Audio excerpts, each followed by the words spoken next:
आज से ये आम का पेड़ मेरा हुआ। अब से मैं अपने फलों के साथ आम भी बेचूंगी।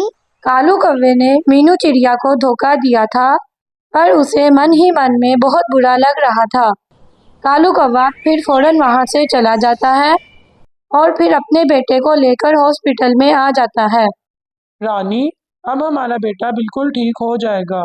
मेरे पास पैसे आ गए हैं। थोड़ी देर में राजू कौवे का ऑपरेशन हो जाता है। अब राजू कौवे का पैर बिल्कुल ठीक था। शुक्र है मेरा बेटा बिल्कुल ठीक हो गया। अब कुछ ही महीनों के बाद मेरा बेटा दोबारा से उड़ने लगेगा। बेटे के ऑपरेशन हो जाने की वजह से कालू कौवा और रानी कौवी बहुत ज्यादा खुश थे। यूं ही फिर 2 दिन गुजर जाते हैं। पीपल के पेड़ पर चिपके हुए आम अब खराब होने लगे थे। अरे ये सारे के सारे आम अचानक से काले कैसे होने लग गए? तभी एक आम टूटकर नीचे गिर जाता है। ये आम तो बिल्कुल सड़ गया है।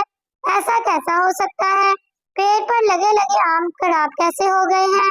मीनू चिड़िया आम को गौर से देखती है तो उस आम पर तो सफेद सफेद गिलू लगी हुई थी। हाय रे, ये क्या? इन सभी आमों पर तो गिलू लगी हुई है। इसका मतलब ये सारे आम गिलू से चिपके हैं। तभी वहां पर उसी जंगल में रहने वाला तोता आता है। अरे अरे, इस पीपल के पेड़ पर आम किसने चिपका दिए? हाँ हाँ हाँ, ये क्या मजाक है। क्या ये पीपल का पेड़ है? हाँ हाँ चिड़िया, ये पीपल का पेड़ है। मैं तो कई सालों से इसी जंगल में रह रहा हूँ, मुझे सब पता है। अब मीनू चिड़िया समझ जाती है कि कालू कौवे ने मीनू चिड़िया को धोखा दिया है। मुझे धोखा दिया, इतना बड़ा धोखा दिया। मैंने क्या बिगाड़ा था उस कौवे का? मैं उसे छोड़ूंगी नहीं।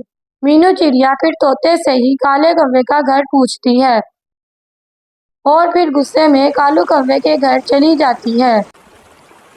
धोखेबाज कौवे, तुमने मेरे साथ ऐसा क्यों किया? मैंने तो तुम पर भरोसा किया था।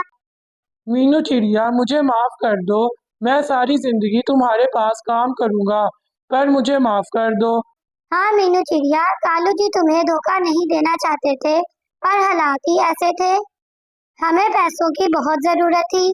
मेरे बेटे के पैर में कैंसर था। अगर इसका जल्दी इलाज ना होता तो ये मर जाता। हाँ, तुम्हारे दिए हुए पैसों से मेरे बेटे की जान बच गई। अब अगर तुम बोलोगी तो मैं सारी जिंदगी तुम्हारे पास काम करने को तैयार हूँ। कालू कौवे, अगर ऐसी कोई बात थी तो तुम मुझे पहले बताते, मुझसे मदद तो मांगते। मैं तुम्हारी मदद जरूर करती। तुम ठीक कह रही हो, पर हमने बहुत से पंछियों से मदद मांगी, किसी ने हमारी मदद नहीं की। सच्चाई पता लगने पर मीनू चिड़िया कालू कौवे को माफ कर देती है और वापस से अपने जंगल चली जाती है।